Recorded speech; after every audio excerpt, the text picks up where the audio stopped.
The Cloak of Steel, the fifth Magic Crystals novel, by Stephen Hayes. Read for you by Nick Flint.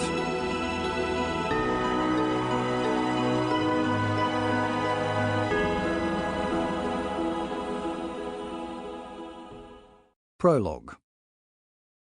Since the beginning of June, television stations in various countries around the world had been airing informational programs about the Hammerheart rule. In each one, Arnold Hammerson, referred to throughout as Lord Hammerson, would be accompanied by his most important underlings in that particular territory, and together they would conduct a large press conference with just about every media outlet of that country, the subject being all the do's and don'ts of the new regime. If the country in question primarily spoke a language other than English, Lord Hammerson would place an enchantment upon himself so that, although he would speak English, it would be heard to everyone else as whatever language they understood the best.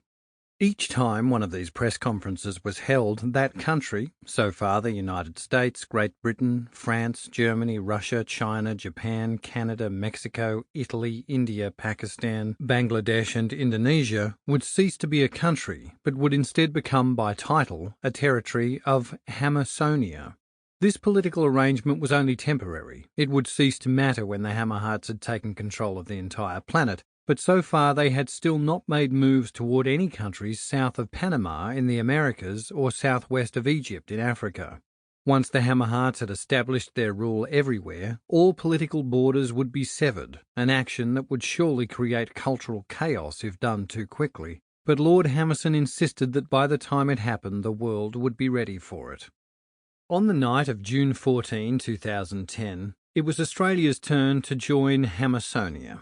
The hour-long program aired on all commercial and government television stations and was attended by every news outlet in the country, as well as a few pro-Hammerheart bloggers who would be given the opportunity to spread the word to all their readers using more modern technology. More than 100 media personnel were there, crammed into the large convention room with their various note-taking devices, and at the head of the room, seated around a large table, were the important men and women who were now running the country, including Lord Hammerson, Hank Cornish, currently the Prime Minister although about to be repositioned, Dermot Hall, the Australian Chief of Police, now entitled the Commissioner of Police, and therefore in charge of all law enforcement in the country, as all state police forces had been merged with the federal force, and a number of other ministers who made up what was still being referred to as the Governing Committee of Australia. Because Sample complete. Ready to continue?